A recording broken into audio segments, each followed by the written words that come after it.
할렐루야, 안녕하십니까. 연세중앙교회 장항진 목사입니다.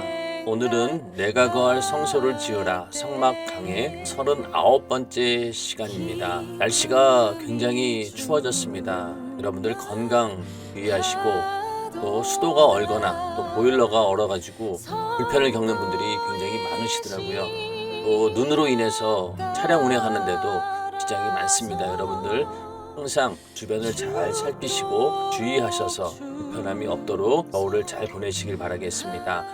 떡상에 보면은 이 12개의 떡이 있는데, 이 떡을 어떻게 만들어야 되는지에 대해서 지난 시간 또 오늘 그렇게 해서 이게 떡을 어떻게 만드느냐가 이제 만드냐에 대해서 공부를 하고, 어떻게 이제 놓느냐에 대해서는 또 다음 시간에 공부하도록 하겠습니다. 오늘은 기름을 부어 반죽하고 번철에 구워라 라는 주제를 가지고 함께 공부해 보도록 하겠습니다. 성령을 예표하는 기름, 번철에 붙인 것으로 소재의 예물을 드리려거든 고운 가루에 누룩을 넣지 말고 기름을 섞어 조각으로 나누고 그 위에 기름을 부을지니 이는 소재니라. 레위기 2장 5절부터 6절 말씀. 진설병을 만들기 위해 고운 가루를 반죽할 때는 물로 하지 않고 기름으로만 합니다. 기름은 신구약 성경에서 성령 하나님을 상징합니다. 그러기에 하나님께서 자신에게 올릴 진설병을 기름으로 반죽하여 구우라고 명하신 것은 하나님께 올려드리는 모든 일은 오직 성령으로 하나님과 하나 되어 시행하라는 깊은 의미를 담고 있습니다. 진설병을 만들기 위해서는 먼저 통미라를 맷돌에 넣고 갈아서 고운 가루로 만들어야 됩니다.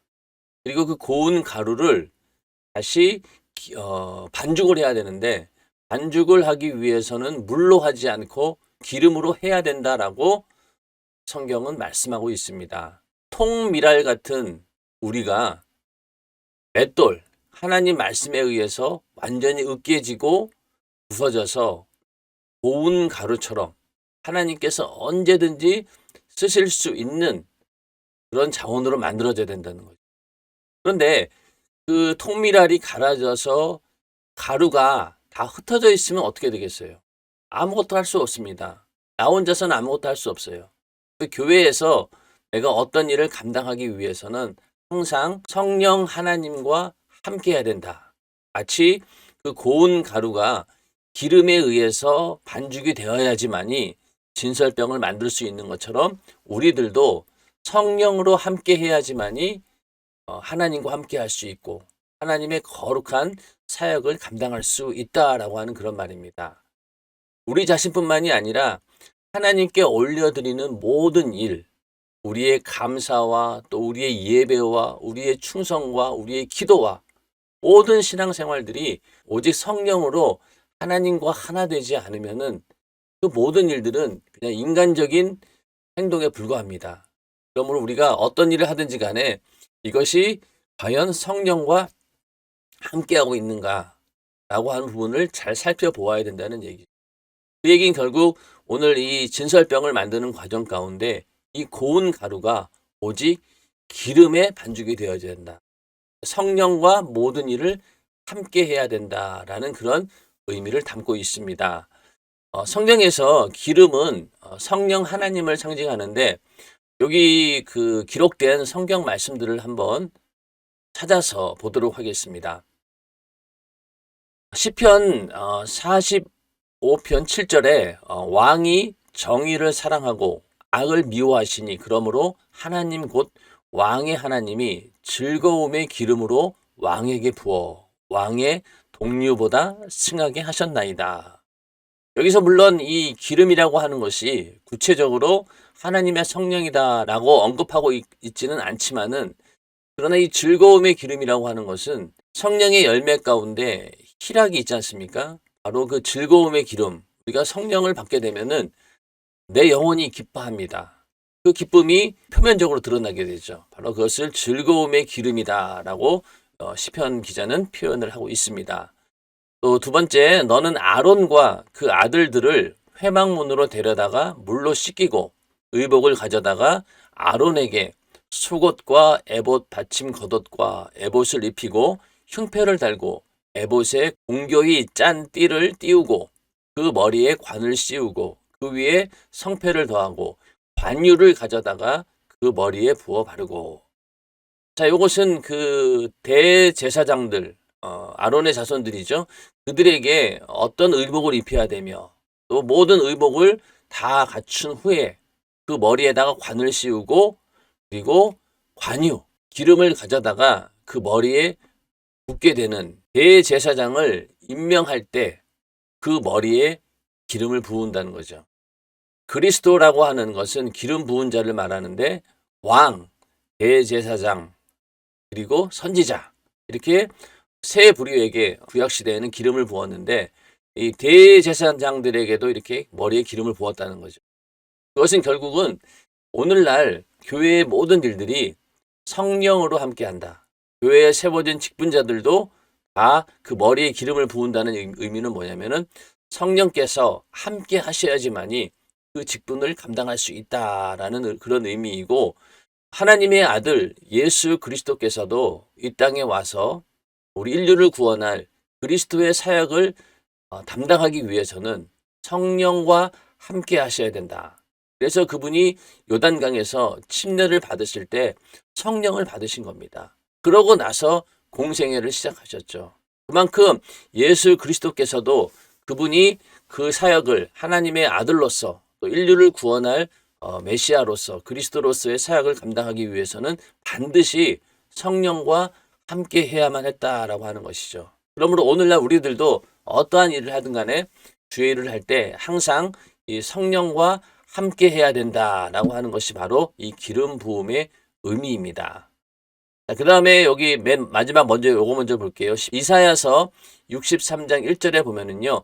무릇 시온에서 슬퍼하는 자에게 화관을 주어 그 죄를 대신하며 희락의 기름으로 그 슬픔을 대신하며 찬송의 옷으로 그 근심을 대신하시고 그들로 의의 나무 곧 여호와의 심으신 바 그 영광을 나타낼지라 일컬음을 얻게 하려 하심이니라. 자, 여기도 희락의 기름이라고 나오죠. 아까 그 즐거움의 기름과 같은 말입니다. 그러므로 우리가 성령을 받고 나면은 엄청나게 기쁨이 막 넘쳐나오죠. 내 영혼이 구원받았다고 하는 그 확증, 내가 하나님으로부터 그 인치심을 받았다라고 하는 그런 확신 때문에 내 영혼이 굉장히 기뻐하게 되어 있습니다. 그것을 희락이라고 하죠. 희락이 어디에서 오느냐? 바로 성령께서 우리 안에 역사하시기 때문에, 성령이 충만하기 때문에 우리 안에서 육신으로는 기쁠 일이 없지만은 육신의 상황이나 현실의 상황으로는 기쁠 일이 없지만은 그러나 성령이 충만하면 어떻습니까? 항상 내 안에 즐거움이 넘쳐나지 않습니까? 그게 바로 성령이 주시는 희락, 그 기쁨입니다. 자, 그 다음에 여기 그 세 번째에 있는 스가랴 4장 11절부터 14절 말씀인데, 이 말씀은 우리가 한번 좀 살펴볼 필요가 있어요. 내가 그에게 물어 가로되 등대 좌우의 두 감람나무는 무슨 뜻이니까 하고 다시 그에게 물어 가로되 금 기름을 흘러내는 두 금관 옆에 있는 이 감람나무 두 가지는 무슨 뜻이니까? 그가 내게 대답하여 가로되 내가 이것이 무엇인지 알지 못하느냐? 대답하되 내 주여 알지 못하나이다. 가로되 이는 기름 발리운 자 둘이니 온 세상의 주 앞에 모셔 섰는 자니라 하더라. 이 말씀은 스가랴가 본 5번째 환상에 대한, 근데 여기서 이제 그 등대가 나오는데 이 등대는 뭐냐면은 성소 안에 있는 금등대를 말합니다. 금등대 모양이 감람나무 모양으로 만들었거든요. 그리고 거기에다가 항상 기름을 이렇게 부어서 흘러내리게 합니다. 그렇게 해서 그 위에서 항상 그 등대가 꺼지지 않고 불을 피우는 그런 이제 역할을 하고 있는데, 그 등대를 이제 환상으로 보여준 거죠. 그러면서 거기에 두 감람나무가 과연 뭐냐 이렇게 이제 물어보았는데, 여기에 대한 뭐 배경 설명을 하자면은 시간이 좀 길기 때문에 일단 생략을 하고, 여기서 기름 발리운 자 둘이 누구냐? 누구냐라고 하는데, 요 당시 그 스가랴 선지자가 예언할 당시로 봤을 때는 누구냐면은 당시 이스라엘의 정치적 또 종교적 지도자를 말합니다. 그래서 그때는 누구를 말하고 있냐면은 성전 재건축의 주역이 되었던 총독 스룹바벨과 대제사장 여호수아를 말하고 있습니다. 스가랴가 예언할 당시 이 성전 재건축을 하는 어떤 주역, 바로 스룹바벨과 여호수아 두 사람을 상징한다, 이렇게 예언을 하고 있고, 더 나가서 결국 이것은 무엇이냐? 만왕의 왕이고 또 대제사장으로 오신 예수 그리스도를 말씀하고 있는 것입니다. 이처럼 기름에 관해서는 성령을 상징하고 있는데, 신약에 가서도 마찬가지입니다. 마태복음 25장 1절부터 4절에 보면요, 그때 천국은 마치 등을 들고 신랑을 맞으러 나간 10처녀와 같다 하리니 그 중에 5은 미련하고 5은 슬기 있는지라. 미련한 자들은 등을 가지되 기름을 가지지 아니하고 슬기 있는 자들은 그릇에 기름을 담아 등과 함께 가져갔더니. 자, 우리가 잘 알고 있는 10처녀의 비유에서 나오는 그 내용인데, 여기서 우리가 먼저 알아야 될 것은요, 여기서 말하는 10처녀는요 신부를 말하는 게 아닙니다. 10처녀는 누구냐면은 그 신부를 이렇게 인도하기 위해서 그 앞에서 신부가 오면은 그들을 데리고 결혼식장으로 들어가는 그 후중을 드는 10처녀를 말하는 겁니다. 그러니까 우리가 주의해야 될 게 뭐냐면, 10처녀가 신부라고 하면은 무슨 뭐 결혼식을 할 때 신부가 10명이 됩니까? 그건 말이 안 되잖아요. 그러니까 요거는 등을 가지고 신부를 데리고 결혼식장으로 데리고 가는 그 일을 감당하는 처녀들을 말하는 것이죠. 그 사람들이 그렇게 중요한 임무를 맡고 있는데 졸다가 못 들어간다는 거예요. 그래서 왜 못 들어갔느냐? 등은 다 준비를 했는데 그 신부가 언제 올지, 이스라엘의 결혼 풍속상으로는 이 신부가 언제 올지 시간을 알 수가 없는 거예요. 그러다 보니까 항상 긴장하고 기다려야 된다는 거죠. 그리고 등불을 켜놓고 있어야 되는데 등을 켜놓기 위해서는 기름이 계속 있어야 되잖아요. 그러니까 등은 준비했는데 기름을 충분히 준비하지 않은 거예요. 그러다 보니까 결국은 신부가 왔을 때 자기는 그 자리에 참석하지 못하고 자기의 책임을 다하지 못한다, 그런 내용인데, 여기서 기름이라고 하는 것은요, 오늘날 우리로 말하면은 성도들이 항상 성령으로 충만해야 된다라는 그런 의미입니다. 기름을 준비해야 된다라고 하는 것은 우리가 늘 성령으로 충만해야지만이 주님이 오시는 그날, 주님이 오시는 그날을 알 수 있고, 깨어 기도한다라고 하는 것도 성령과 함께 하지 않고는 이게 안 되는 겁니다. 성령 충만하지 않으면은 기도도 하지 않죠. 깨어 기도할 수가 없다는 거예요.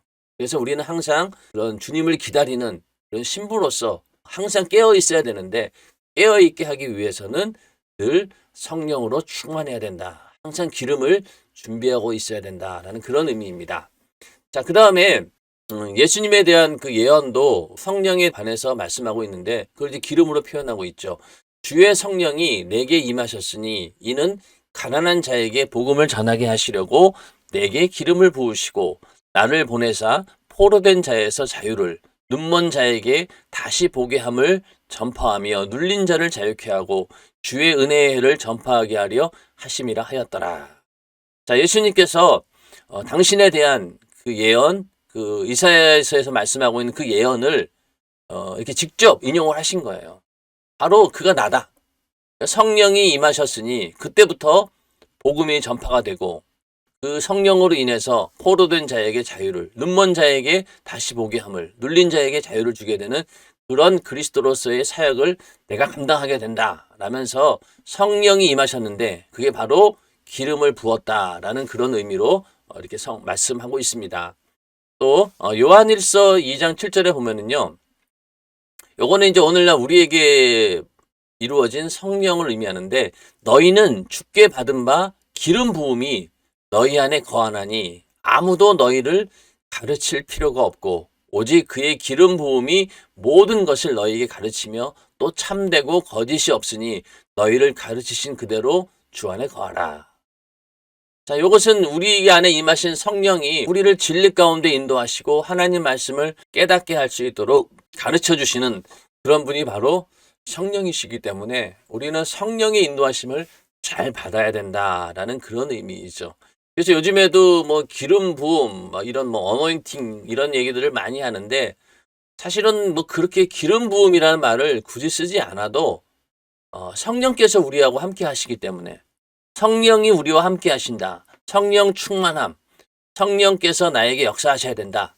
이렇게 표현하는 것이 오히려 성령을 인격적으로 대우하는 것이지 나에게 오늘 이 시간 기름 부음의 역사를 주시옵소서라고 한다라고 하면은 이것은 좀 뭐라고 하나요? 성령에 대한 하나의 비유이잖아요. 그리고 또 기름 부음이라고 하는 것이 또 성령의 역사만 있다라고 할 수는 없는 거고 다른 또 그런 의미도 있기 때문에 우리는 그냥 기름 부음을 그냥 성령께서 나에게 역사하셔야 됩니다. 성령 충만, 성령이 임하시다. 성령이 나를 압도하신다. 이렇게 표현하는 것이 오히려 성령을 더 우대하는 일입니다. 기름 부음이라고 하는 말보다는 성령께서 역사하신다라고 하는 말이 더 은혜스러운 말이라는 얘기죠. 자, 그 다음에 사도행전 10장 38절에 보면은요, 하나님이 나사렛 예수에게 성령과 능력을 기름 붓듯 하셨음에 저가 두루 다니시며 착한 일을 행하시고 마귀에게 눌린 모든 자를 고치셨으니 이는 하나님이 함께 하셨음이라. 아멘. 자, 성령과 능력을 기름 붓듯 하셨다는 거예요. 그러니까 성령이 곧 기름은 아니죠. 성령이 비둘기처럼 임하셨다라고 해서 성령과 비둘기를 자꾸만 연관을 시켜서 비둘기는 평화를 상징합니다. 비둘기는 온유합니다. 이런 식으로 연결을 시키려고 하는데 그것은 성령이 임하는 그 장면이 그 비둘기가 마치 임하는 그런 형상을 표현하고자 하는 것이지 곧 성령이 비둘기는 아니란 얘기입니다. 여기도 마찬가지로 성령과 능력을 기름 붓듯이 부었다라고 했지 성령과 능력이 기름은 아니잖아요. 그런 것처럼 우리가 그 말을 표현하기 위해서 비유로 쓴 그 말을 그냥 그것이 기름이 곧 성령이다라고 하기에는 그건 너무 축소시키는 거예요. 성령의 역사를. 그리고 인격적으로 대화하는 것도 아니고. 그러므로 성령과 능력을 기름 붓듯 하셨다. 그래서 기름 부음이라고 하는 그 의미가 성령이 임하시는 또 구약시대 사람들은 하나님께서 쓰시기 위해서 성령이 일시적이든 함께 하셔가지고 그를 성령께서 사용하시게 되고 오늘날 우리들은 어떻습니까? 예수의 피가 우리 안에 있기 때문에 거룩한 그 심령 가운데 성령께서 우리 안에 오셔서 우리의 왕이 되시고 우리를 주도하시고 또 우리를 이끌어 가십니다. 그런 의미에서 우리는 성령을 어떻게든 인격적으로 표현하기 위해서 이 기름 부음이다라고 하는 것은 성령이 임하시는 그런 장면들을 연상하시면서 내 안에 성령께서 인격적으로 와 계신다라고 인식을 하셔야지만이 훨씬 더 성령을 우대하는 일입니다. 그러므로 기름 부음이다, 비둘기다 이런 형상으로 자꾸만 성령을 연상하지 마시고 성령께서는 하나님이시고 그 하나님이 나와 함께 하시기 위해서 성령으로 역사하신다. 나와 함께 하시는 방법이 성령께서 역사하시는 것으로 드러난다라고 그렇게 이해하시는 것이 훨씬 더 우리가 성령을 더 인격적으로 존중하는 그런 내용이 되는 것이죠. 네. 자, 오늘날 교회에서 성도들이 하는 모든 일은 성령으로 하나님과 하나 되어 시행되어야 합니다. 성령이 임하기 전에 예수의 제자들은 마치 반죽하기 전의 밀가루처럼 자기들 마음대로 행하는 오합지졸이었습니다. 그러나 마가다락방에서 성령을 받자, 즉 기름으로 반죽이 되자 아들 예수를 십자가에 못 박아 죽이기까지 인류를 구원하시고 성령으로 우리 인간과 하나 되기 원하시는 하나님의 깊은 뜻을 깨달아 예루살렘 교회를 중심으로 똘똘 뭉쳐 담대히 복음을 전했습니다. 마찬가지로 우리에게 성령이 임한 것은 하나님과 하나 되게 하기 위함입니다. 성령으로 하나님과 하나 된 사람이 이웃과도 하나가 될 수 있습니다. 자, 오늘날 우리 성도들을 하나의 어떤 통밀알이었던 우리가 하나님께 쓰임받기 전에는 전혀 쓸모없는 그런 통밀알, 아무것도 이게 가공되지 않은 그런 거친 통밀알 같은 존재였는데 하나님 말씀으로 갈아져 가지고 아주 고운 가루가 되었습니다. 그런 다음에 그것이 진설병으로 만들어지기 위해서는 이게 하나로 모아져서 또 기름으로 반죽해야 된다고 했죠. 그런 것처럼 오늘날 교회 성도들이 모여서 하나의 주님의 몸된 교회를 이룰 때 그 몸된 교회를 이루기 위해서 모든 성도들이 하나가 돼야 되는데 어떻게 하나가 될 수 있느냐? 바로 성령으로 하나가 된다는 얘기죠. 자, 성령이 충만하면요.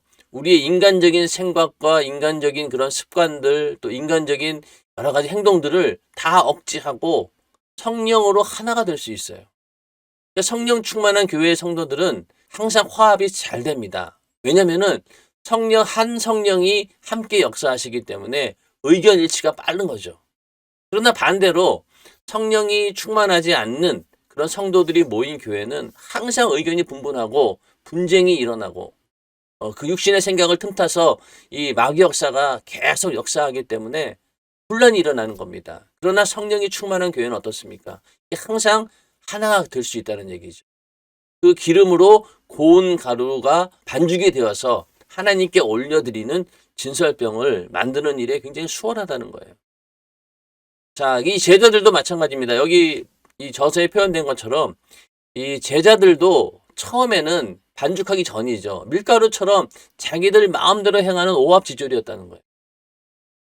예수에 대한 생각도 각자 달랐고 메시아에 대한 그런 생각도 다 다른 사람들이 제자들이었습니다.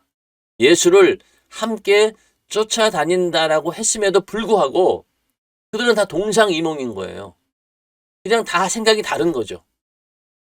유다도 그렇고 베드로도 그렇고 다른 제자들도 그렇고 다 각자 예수에 대한 생각이 다르고 그냥 쫓아다닌 거, 다른 치에 쫓아다닌 거예요.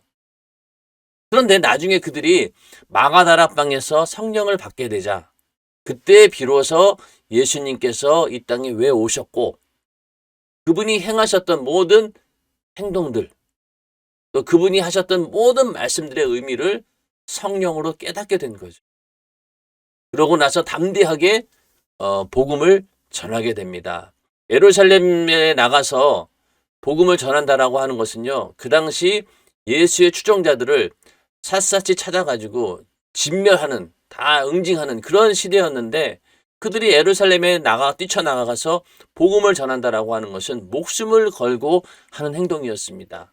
그 원인이 어디에 있겠습니까? 바로 성령 충만함을 받았기 때문에 성령을 받았기 때문에 즉 기름으로 반죽이 되었기 때문에 하나님께서 쓰시는 그런 진설병이 된 거죠. 제대로 된 진설병을 만드는 그 과정 가운데 반드시 고운 가루를 기름으로 반죽해야 된다라고 하는 의미가 오늘날 우리에게 성령이 임하셔야 되고 그 성령 받은 사람들이 모여서 교회를 이루고 그 성령으로 주의 일을 감당할 때 정말로 하나님께서 온전히 받으시는 그런 진설병 하나의 아름다운 작품들이 나온다는 것이죠.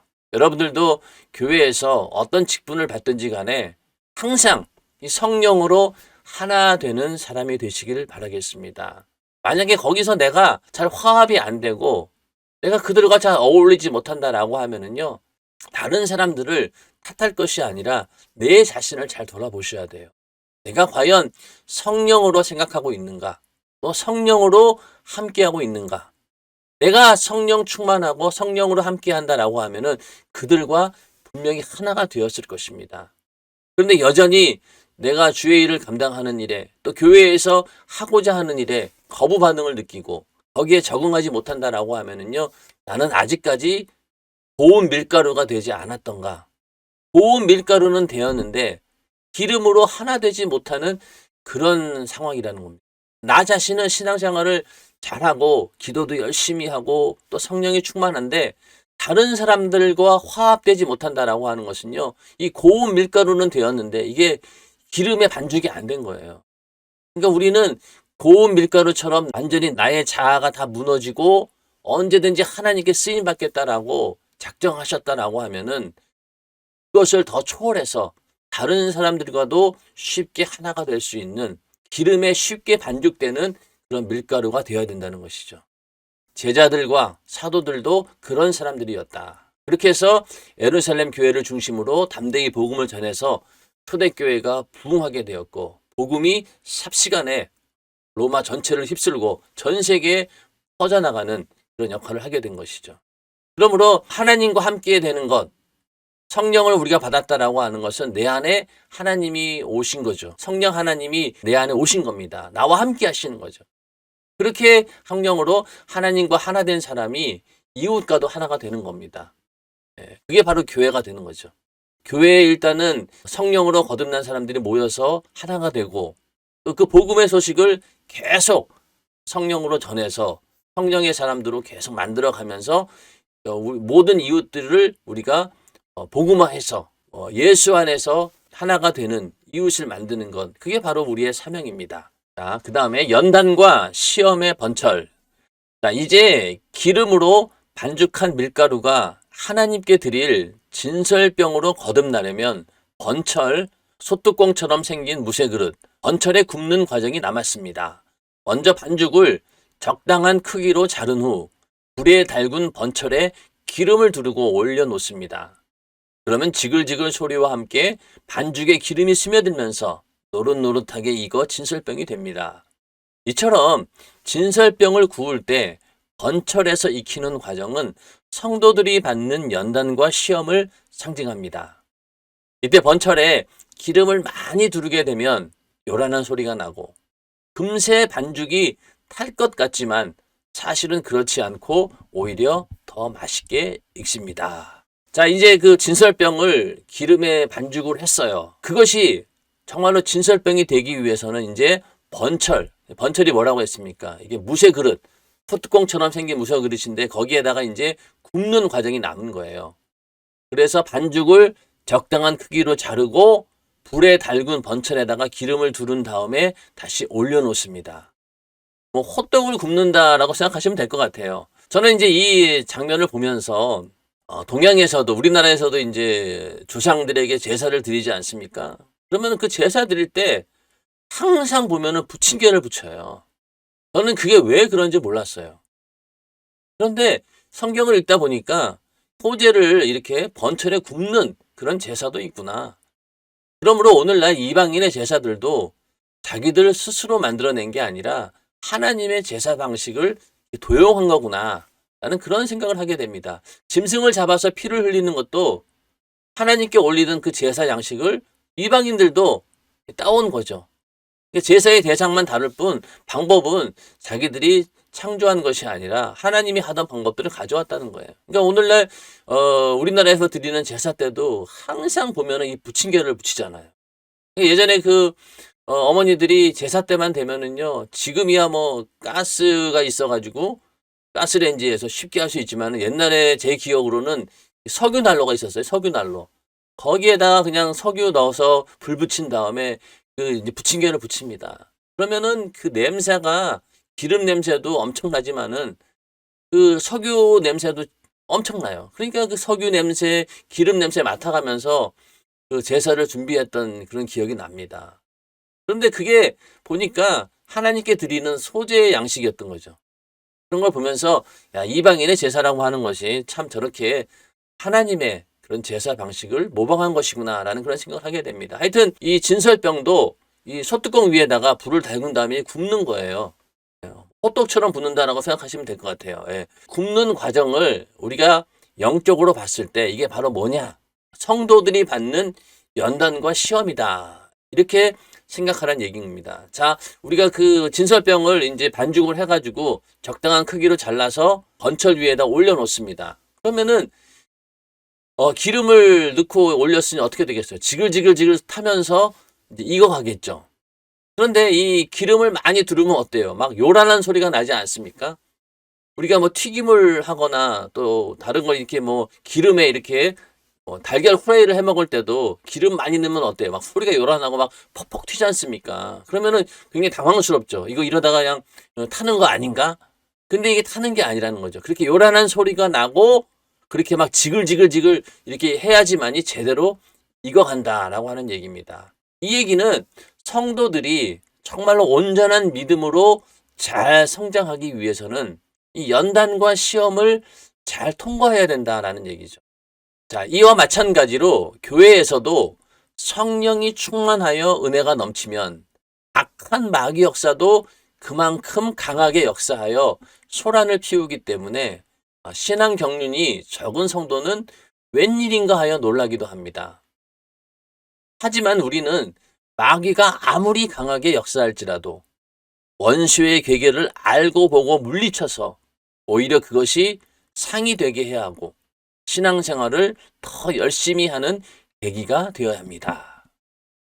자, 진설병이 그 기름에 이제 지글지글 탈 때 소리도 요란하고 또 막 그 기름도 튀고 되게 당황스러운 거죠. 그런 것처럼 성령이 충만해서 내가 은혜가 넘쳐서 하나님의 사람으로 만들어져 갈 때 이 마귀 역사도 가만히 있지 않는 거예요. 막 소동을 일으킵니다.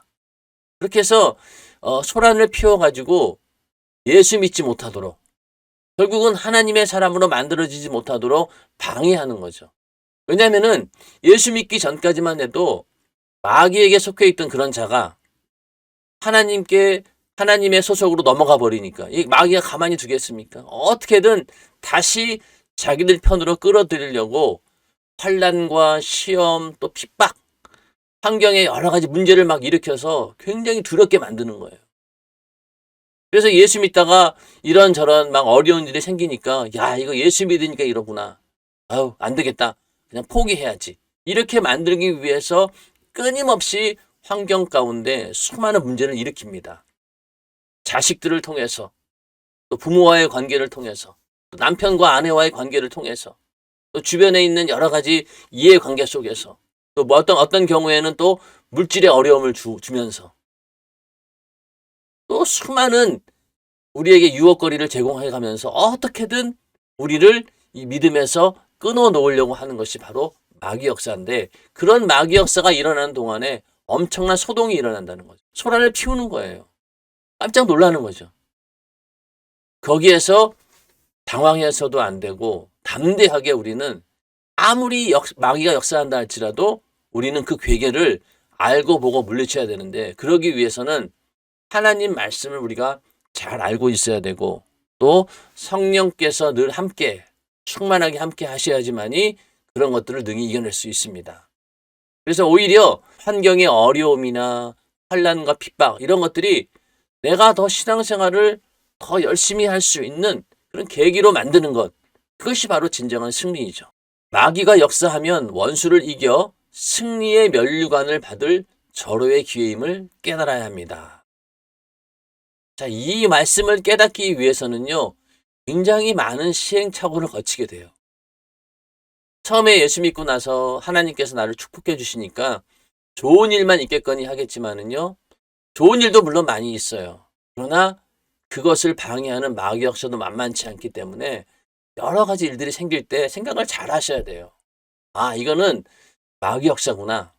내가 여기에서 지면은 나는 하나님과 관계도 끊어지게 되고 오히려 지금 이런 마귀 역사를 이기게 되면은 나에게 하나님이 주신 면류관이 있구나. 이제 내가 제대로 경기에 임하게 되는구나. 내가 싸움에 돌입하는구나. 그런 마음가짐을 딱 가지고 그냥 담대하게 대처하시면 어떻습니까? 결국은 이기게 되는 거예요. 그래서 승리의 면류관을 내가 갖게 되는 겁니다. 자주 말씀을 드리지만은 면류관이 누구에게 주어집니까? 싸워서 이긴 자에게 주는 거예요.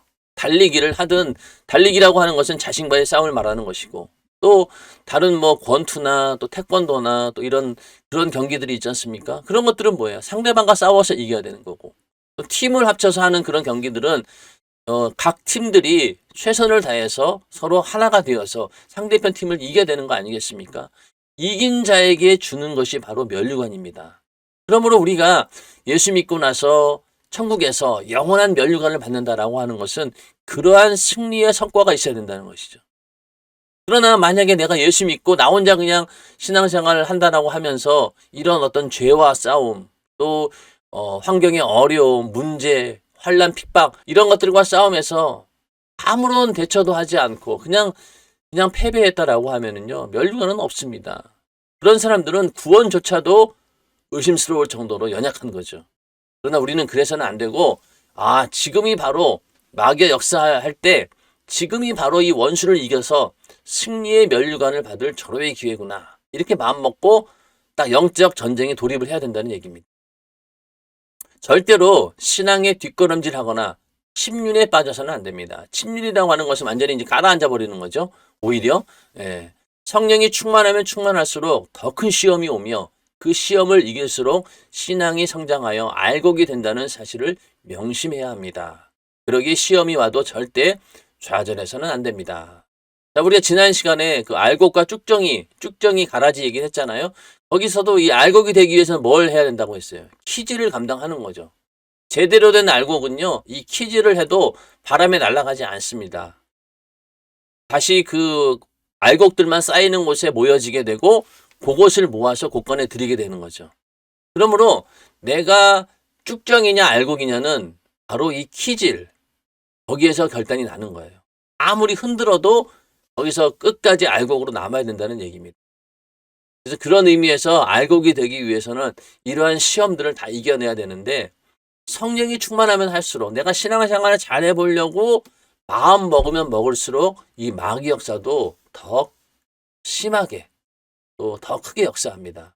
그걸 우리가 잘 분간을 해야 돼요. 이게 분간이 안 되면은요, 아이고, 예수 믿었더니 오히려 더 안 좋은 일만 생기네. 하나님 원망하게 되고 떠나가게 됩니다. 우리는 절대로 그런 자가 아니라 이럴 때일수록 정신을 바짝 차리고, 내가 영적인 싸움에서 이길 수 있는 그런 기회가 왔구나. 또 담대하게 싸움에서 승리하는 우리 모두가 되길 바라겠습니다. 그 다음에 안팎에서 오는 시험을 이겨야 불에 달군 번철에 기름을 두르고 잘 구워야 진설병 양쪽이 골고루 익듯 밖에서 오는 환난과 내 안에서 오는 시험을 안팎으로 잘 이겨야 하나님께 옳다 인정함을 받습니다. 어느 한쪽만 설익은 진설병을 어디에 쓰겠습니까? 성경을 보면 하나님께서는 예수의 피공로에 의지하여 시험과 환난을 이긴 사람들을 크게 쓰셨습니다. 그러니 아무리 뜨거워도 번철을 떠나서는 안 됩니다. 뜨거운 환난과 시험을 견디고 이긴 승리의 사람들이 잘 익은 사람들이기 때문입니다. 주님은 시험받는 자들을 적극적으로 돕는다고 했습니다. 자기가 시험을 받아 고난을 당하셨은즉 시험받는 자들을 능히 도우시느니라. 아멘. 자, 이제 그 번철에다가 기름을 두르고 진설병을 이제 올려놓고 이제 굽기 시작하잖아요. 여기서 참 재밌는 건 뭐냐면은 그 진설병을 구울 때 보면 이제 앞면 뒷면이 있잖아요. 잘 뒤집어 가지고 양쪽에 골고루 익혀야 됩니다. 이게 만약에 양쪽으로 골고루 익지 않으면요, 한쪽은 그냥 밀가루 그대로 남는 거잖아요. 그렇기 때문에 항상 구울 때 뒤집어 가지고 앞뒤가 잘 구워지게 하고, 그리고 속도 제대로 구워질 수 있도록 계속해서 이렇게 뒤집고 또 그 시간을 잘 조절해야 되는 것처럼 번철의 진설병을 이렇게 굽듯이 우리도 하나님께 쓰임 받는 그런 진설병과 같은 그런 사람이 되기 위해서는요, 안팎으로 오는 시험을 잘 이겨야 된다는 거예요. 자, 밖에서 오는 것이 환난입니다. 그렇죠? 밖에서는 계속 날 예수 믿지 못하도록 여러 가지 환난이 옵니다. 경제적인 문제, 가족의 문제, 또 수많은 인생의 고민거리, 이런 것들을 가지고 계속해서 밖에서 나를 시험해요. 또 하나 내 안에서도 시험이 있죠. 내 안에서의 시험은 자꾸만 내 생각 속에서 육신의 생각을 갖게 만들고 의심하게 만들고, 또 내 안에서 그 생각이 점점 커지게 되면 어떻습니까? 감정이 달라지게 되죠. 처음에 내가 그렇게 은혜롭게 받아들이던 목사님의 설교가 어느 날 갑자기 어떤 이유로 인해서 목사님이 미워진 거예요. 아무 일도 아닌데. 그런 생각이 싹 트다 보니까 설교를 들을 때 목사님의 얼굴만 봐도 내 안에서 미움이 막 싹 트는 거죠. 시험 드는 거죠. 밖에서 오는 환난은 잘 이겼는데 내 안에서 일어나는 시험을 이기지 못해서 결국은 진설병이 되지 못하고 그냥 버려진다는 얘기입니다. 그러므로 우리는 이 진설병이 제대로 구워져서 앞뒤 제대로 구워지고 속까지 잘 익을 수 있도록 끝까지 견뎌야 되는 거예요. 근데 만약에 거기서 제대로 다 구워지지도 않았는데 번철에서 끄집어내면 어떻게 되겠어요? 그냥 밀가루 그대로 남아있는 거예요. 안 된다는 거죠. 잘 익을 때까지 그 번철에 붙어 있어야 되는 겁니다. 그러므로 우리도 이 번철, 그러니까 이 시험과 환란이라고 하는 환경 가운데서 벗어나는 것만이 능사가 아니에요. 벗어나긴 나되 내가 완전히 그 환란과 시험을 이길 만한 믿음을 가지고 또 그런 것들을 넉넉히 이길 수 있는 그런 연단의 과정을 거친 다음에 그 환란과 시험에서 나오는 것이 중요한 것이지, 지금 닥친 이 환란과 시험 어려움을 그냥 피한다고 능사가 아니란 얘기죠. 그렇기 때문에 하나님께서는 오히려 그런 고난과 시험과 환란 가운데 그냥 우리 인간들을 두시는 거예요. 그거를 통과할 수 있도록 하나님은 우리에게 힘을 주시고 능력을 주시고 계속해서 우리를 지켜보시는 거예요. 체육 선수를 키운다라고 할 때 코치가 하는 역할이 뭡니까?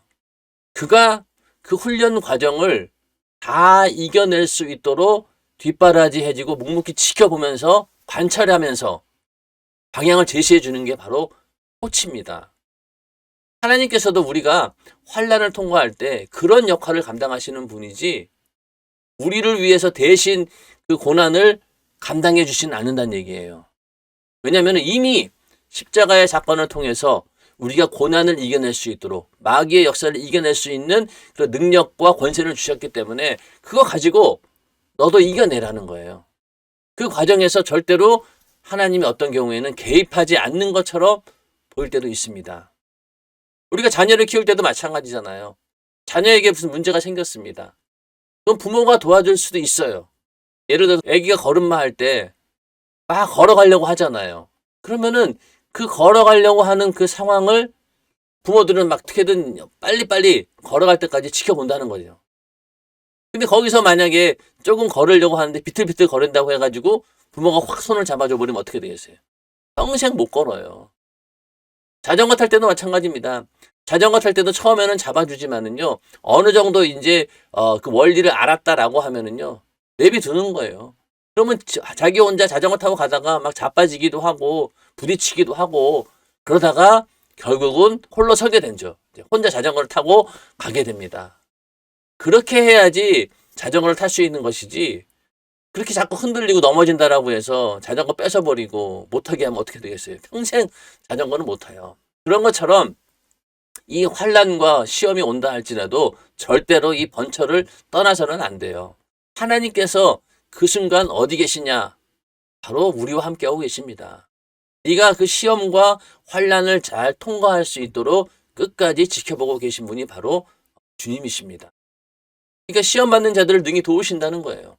최악의 경우 십자가에 매달려 죽임을 당하는 그런 상황이 왔다라고 합시다. 자, 현실로 봤을 때는 얼마나 비참한 일입니까? 그렇지만은 요 순간에도 주님께서 우리와 함께 하신다는 거죠. 시험 받는 자들을 능히 도우신다고 했기 때문에 여기서 순교를 당하는 이들도 겉으로 봤을 때는 고통스러워 보이고 저걸 어떻게 견디겠나 하겠지만요, 하나님께서 힘을 주신다는 거예요. 그러니까 능히 그 순교까지도 감당한다는 얘기입니다. 자, 이분들에게 주어진 면류관은 무엇입니까? 순교자는요, 최고의 면류관입니다. 그런 기회를 이들에게 준 거예요. 겉으로 봤을 때는 정말로 개죽음처럼 보이겠지만은, 그러나 영적인 눈으로 봤을 때, 믿음의 눈으로 봤을 때는 어떻습니까? 가장 큰 면류관을 받는 자들입니다. 우리는 이러한 최악의 경우가 온다 할지라도 절대로 좌절하지 말고, 우리가 고난 당하는 그 순간에도 우리를 능히 도우시는 분이 바로 주님이시다.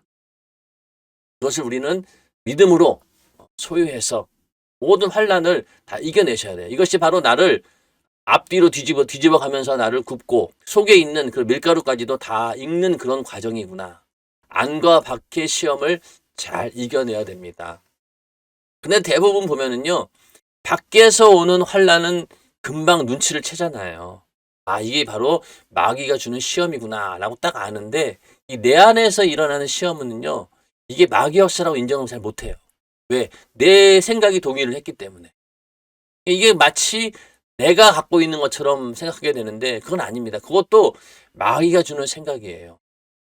그런데 대부분 보면은 밖에서 오는 환란은 잘 이기는데 안에서 오는 시험은 못 이기고 넘어지는 사람들이 대부분입니다. 요거 두 개를 잘 이기셔야 됩니다. 안팎으로. 진설병이 되려면요, 겉도 제대로 익혀져야 되고 속도 제대로 익혀져야 됩니다. 자, 그러므로 우리도 시험이 올 때마다 더 깨어 있어서 예배드리는 시간에 빠지지 말고, 기도하는 시간에 빠지지 말고, 감사하는 일에도 빠지지 말고, 충성하고 전도하는 일에도 빠지지 말고 더욱 열심히 내어 신앙생활을 잘 해야 합니다. 이 땅에 사는 동안 수많은 시험과 고통과 어려움이 올 때마다 그것이 나를 진설병으로 만드는 번철인 줄 알고 인내하며 나를 그 위에서 잘 익혀 하나님께 드릴 진설병이 되는 귀한 기회로 삼아야 합니다. 진설병을 구울 때에는 뒤집어가며 골고루 잘 익히는 것이 중요합니다. 뒤집어야 위아래로 다 잘 익습니다. 자, 이게 시험이 올 때마다요, 우리가 뒷걸음 쳐지게 되고 오히려 침륜에 빠진다라고 하는 것은요, 어려운 일이 닥치면은 가장 먼저 예배를 소홀히 하게 됩니다. 그 일 때문에 묻혀가지고, 기도도 마찬가지고, 감사도 마찬가지고, 충성, 전도, 모든 신앙생활이 일단 멈춰버리는 거예요. 멈추는 것으로 끝나면 좋은데 오히려 뒷걸음 쳐지게 된다는 겁니다. 침륜에 빠지게 되는 거죠. 그러면은 결국은 마귀에게 지는 거예요. 시험이 올 때마다 우리는 오히려 더 앞으로 나가야 되는 거죠.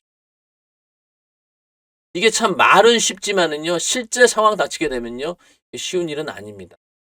그러므로 우리가 이런 일이 생겼을 때 여기서 내가 후퇴하면 안 된다. 오히려 더 적극적으로 예배드리고 또 기도하고 감사하고 충성하고 전도하게 되면은요, 절대로 이 마귀에게 싸움에 지지 않아요. 그래서 이런 어려움과 고통이 올 때마다 이게 하나님의 진설병으로 만들기 위한 이 뜨거운 무쇠 그릇에 내가 들어왔구나. 올라와져 있구나.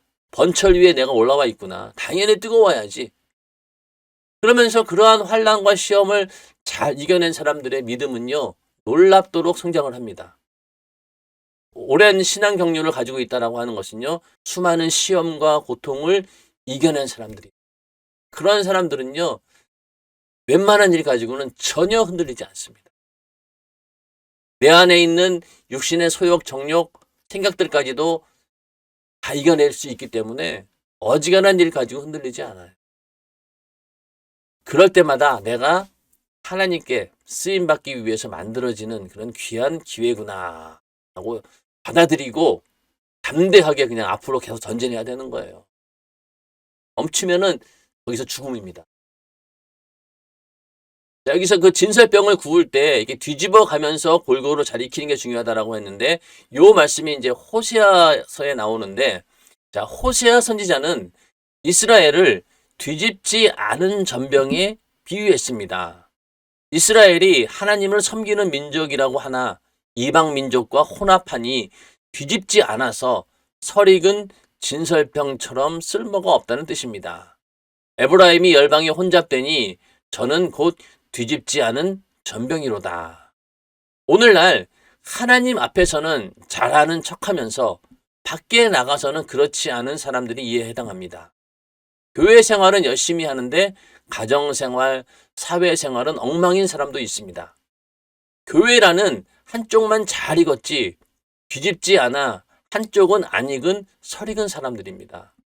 잘 구운 진설병은 위아래가 골고루 익은 것처럼 교회에 있으나 세상에 있으나 삶의 모습이 한결같아야 참된 그리스도인입니다.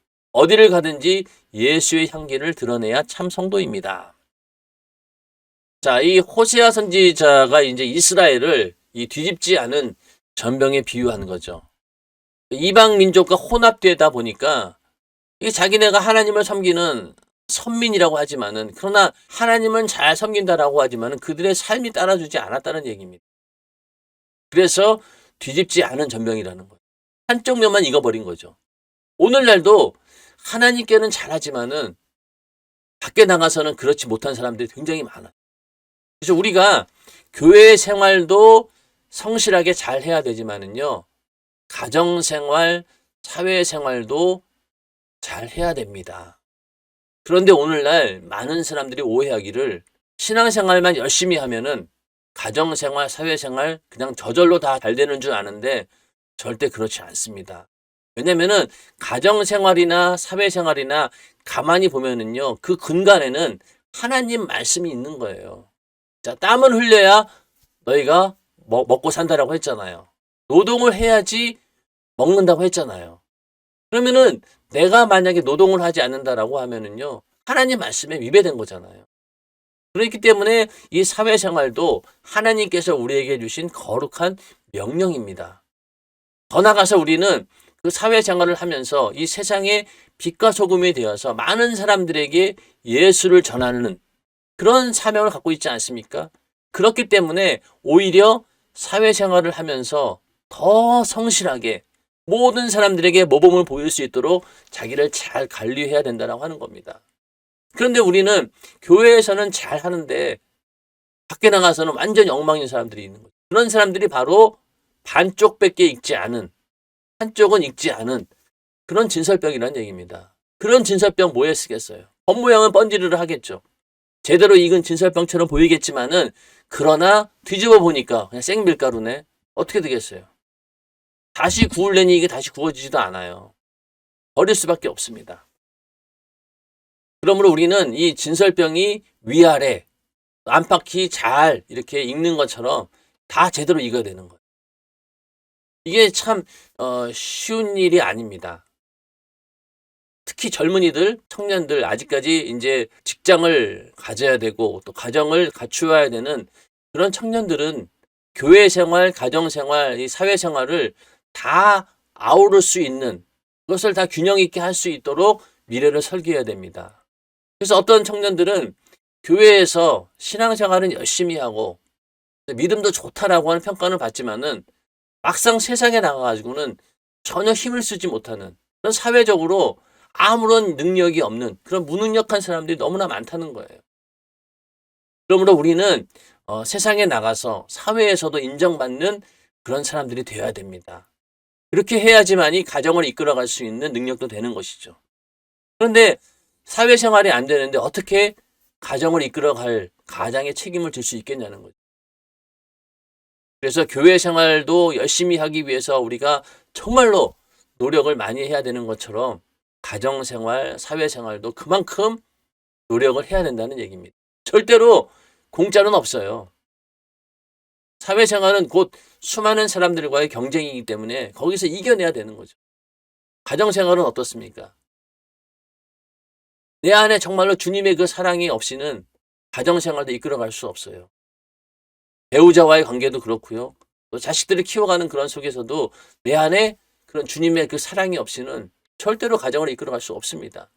또 그러한 가정을 뒷받침하기 위해서는요, 사회생활이 반드시 있어야 되는 거고, 경제활동이 있어야 되고요. 그러니까 사업이나 직장이든 뭐든 가정을 이끌어갈 수 있는 그런 능력이 되어야지만이 할 수 있는 것이죠. 그러니까 나중에 가서 어떻게 되냐면요, 교회 생활만 열심히 했는데 가정 생활에서 문제가 생기고 또 사회생활에서 문제가 생기면요, 결국은 신앙까지도 무너지게 됩니다.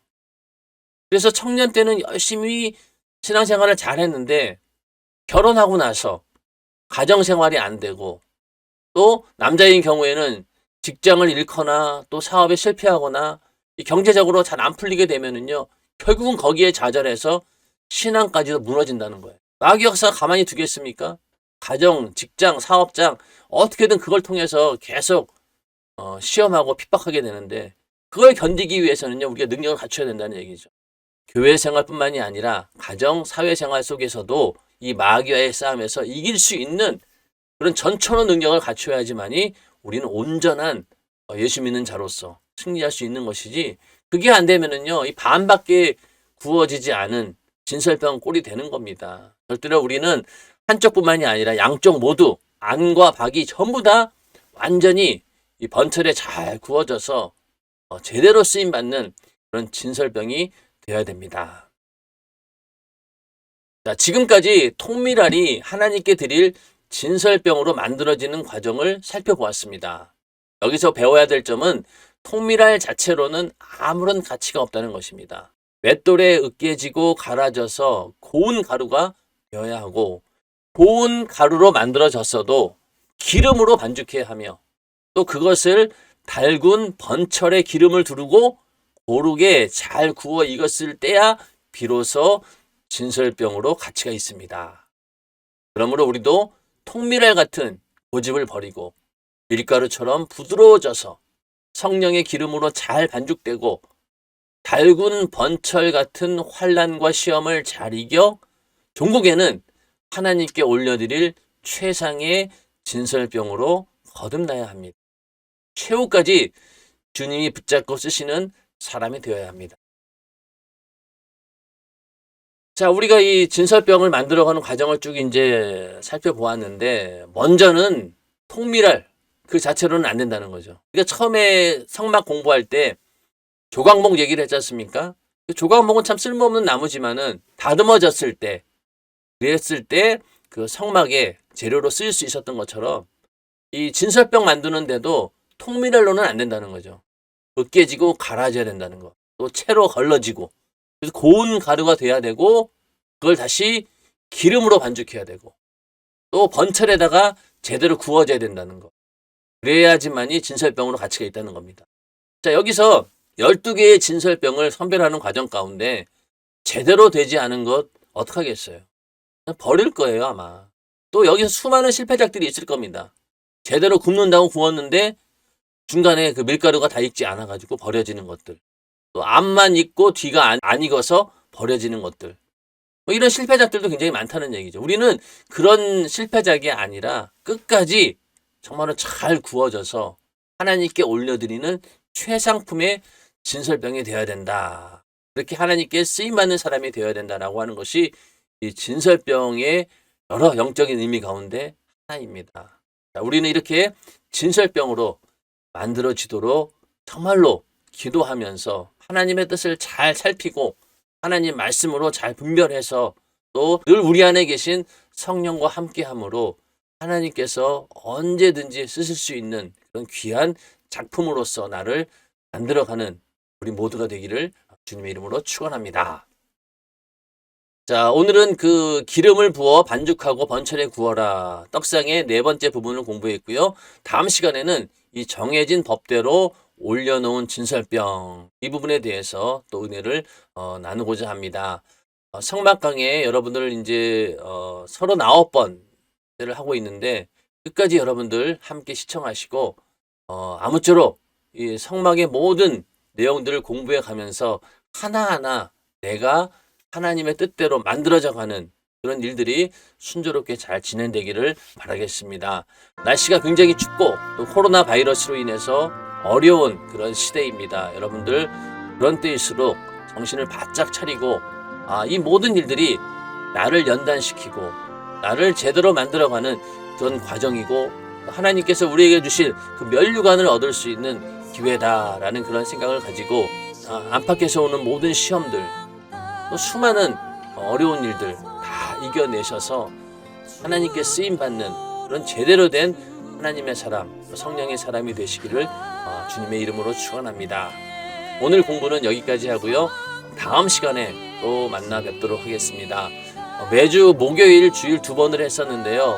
주일 1번으로 하도록 하겠습니다. 2번 하기에는 제가 좀 시간적인 여유가 없어서 이제는 매주 주일 8시 1번 자료를 올려드리도록 하겠습니다. 여러분들 혼자 보지 마시고 많은 분들에게 알려주셔서 함께 시청할 수 있도록 많은 홍보를 부탁드리고 또 구독, 또 좋아요 많이 해주시기 바랍니다. 이제 오늘 시간은 여기까지 하도록 하겠습니다. 다음 시간에 또 만나 뵙도록 하겠습니다. 그때까지 주 안에서 평안하시길 주님의 이름으로 축원합니다. 감사합니다.